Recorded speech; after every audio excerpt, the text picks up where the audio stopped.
channel. This is Ronald Corpus Official from YouTube. So shoutout po sa lahat ang hindi pa nakasubscribe ng aking YouTube channel, Ronald Corpus Official. So saan pwedeng magpapa-inject ng anti-rabies at anti-tetano ng libre kapag ikaw ay nakagat ng ating alagang pusa o aso. So, bago ko sagutin yan, so ito yung lagi kong sinasabi. Kung hindi ka pa nakasubscribe ng aking YouTube channel, so please, subscribe to my YouTube channel. And pag nagustuhan mo yung content na to, so paki-like and lalong i-share po natin po para po sa kalaman nating lahat. And mag-leave po kayo ng comment, any suggestions, opinion, and karagdagang information for this content ng vlog meron ako. So, you're free also to bash me. So, mag-leave lang po kayo ng comment. And ito yung pinaka-importante sa lahat. Huwag niyong kalimutang i-click ang aking notification bell para updated kayo sa lahat ng aking video na i-upload dito sa YouTube. So, sagutin na natin. So, pero bago sagutin, saglit lang to. So, meron lang ako isa shoutout. So, kay Sir John Brian Orenya. So, thank you sir sa iyong katanungan. Nasagot ko na po yung katanungan kung mahal po ba magpa-vaccine, kung saan po pwede magpa-vaccine. And shoutout din kay Sir Eric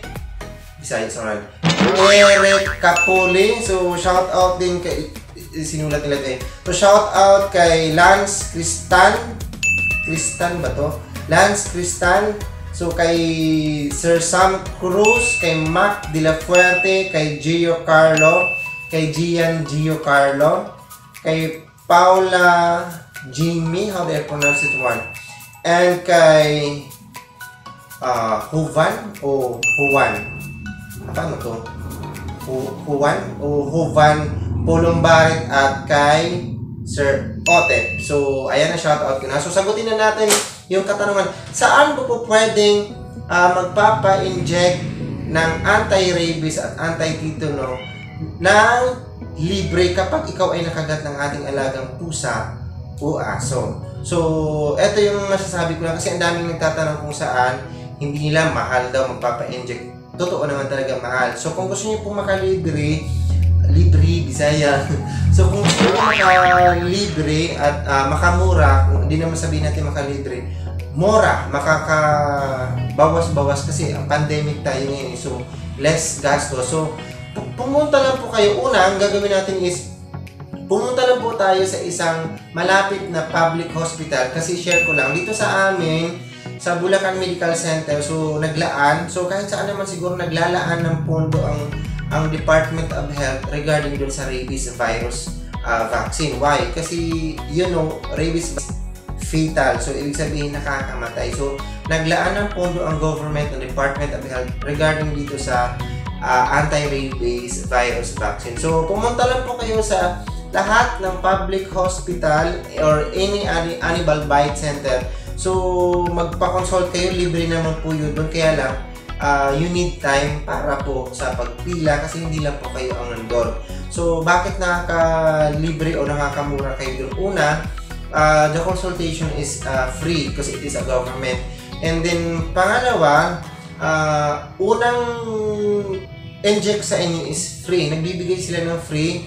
Dito sa amin, nagbibigay siya ng free at hanggang pangalawa. And then, pangatlo naman, kung ang ito ay umabot pa ng pangatlo hanggang apat, so, you have to provide ng gamot na meron kayong pagkakataon na makakahanap ng kahati. It's because it's government and maraming pong hindi lang ikaw ang nakagat. So, pag pumunta po kayo sa private hospital, isang dose, isang vial, sa'yo lang po. Instead na meron kang kahati na pwedeng hatiin at makakamura ka, so, sa'yo lang ituturok lahat yon. So, pag within 6 hours na pag wala pong dumating na kahati, so, sa'yo lang. So, shoulder mo lahat. So, halimbawa, ang isang gamot is 1,200. So, kung meron kang kahati, dalawang kayo, so, tagsi 600 lang kayo. So, mas nakakamura pag pumunta kayo ng public hospital. So, yun lang. So, una, nagbibigay sila ng free dito sa amin sa Bulacan Medical Center. Nagbibigay po sila ng unang inject at saka pangalawa ng free. So, sunod. So, sunod naman na ating sasagutin. Pagdating naman sa anti-tetano, kasi meron talaga silang kapartner niyan na anti-tetano ang isang anti-rabies vaccine. Para maiwasan po pag if ever na meron po naglalak kasi yung Diyo, isa sa mga reason kung bakit pag ikaw ay natamaan ng isang rabies, naglalak yung Diyo natin, so yung panga. So, hindi na po kayo makakain pag ikaw po ay natamaan ng rabies. So, kailangan po nila ng anti-tetano.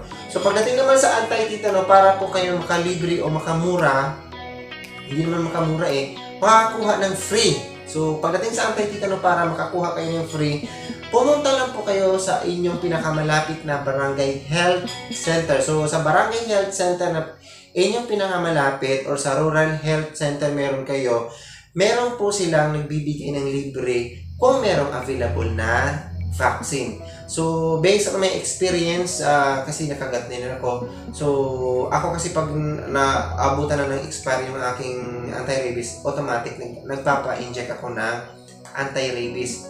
Kasi ang dami kong alagang cat. So, hindi may iwasang makamot, makagat, etc. Lalo na pag nagpaligo tayo ng ating alagang pusa. So, hindi natin maiwasan. So, based on my experience, nagpunta lang ako ng barangay and then meron silang available na vaccine for anti-tetano. And then, in-schedule nila ako for the next, kasi dalawang vial yun na dalawang turo, which is free sa barangay. So, hindi sila tumatanggap ni kahit donation, bawal daw yun. So, free lang po binibigay nila sa atin yun. So, unang inject ko, and then sa pangalawang inject is, nag-count ka ng 30 days. Then after 30 days, bumalik kayo sa barangay center, sa barangay health center meron kayo, and i-injectionan kayo ulit ng anti-tetano, which is aabot, naglo-long last na po siya ng 3 years. Pagdating naman sa anti-rabies, pag galing po kayo ng hospital, so pag nakompleto nyo yung gamot na hanggang 3 or 4, magiging 4 lang naman yun kung nagbago yung behavior ng inyong alagang pusa or namatay siya, or kung ang nakakagat sa'yo ay hindi mo alaga, like stray cats, so kinagat ka lang, bigla ka lang kinalmot, so bigla naglaho, so merong 4 na dosage ang ibinibigay sa yung vaccine. 4 dosage ba tawag doon? So meron siyang 4 na inject sa'yo. So pag nakompleto mo yun, itabi mo lang yung depende po sa gamot na ibinibigay sa iyo. Halimbawa, Abirab, Mitapor. So, depende po. Kasi meron siya, pinakamatagal nun is 3 years. So, pag nakagat ka uli, after a month, nakagat ka o nakalmot ka, balik ka lang po kayo dun sa pinakamalapit na animal bite center or public hospital, meron kayo. And, bibigyan lang po kayo ng booster. So, instead na anti-rabies, ulit, booster na lang po ang ibibigay sa inyo. So, para po may numbalik yung mag-active ulit yung inyong anti-rabies vaccine. So, yun lang. So nasagot ko na yung katanungan regarding on that, kung saan tayo pwedeng lumapit. So, meron pang isang, kung wala kayong malapitan na iba, so pwede po kayong humingi ng tulong sa inyong malapit na mayor's office, so sa DSWD, kung wala talaga kayong kakayahan na makapag-provide nitong anti-rabies vaccine kasi ang mahal niya So, gawan natin ng paraan. So, pwede tayong humingi ng tulong. Huwag pong mahiyang humingi ng tulong kasi pag ikaw ay nakagat ng isang pusa, kapalit nito ay buhay mo. So, rabies, tandaan po natin is rabies is fatal. So, pwede kayong humingi ng sa DSWD, sa Mayor's Office. Sila po ay nagbibigay naman ng financial assistance regarding on that. Or kung meron silang referral regarding dito sa ganyan. So, gawan po natin ang paraan kaysa ikaw ay mawala. So, yun lang. So, sana nakatulong po ako regarding dito sa vlog. Meron ako sa content na to.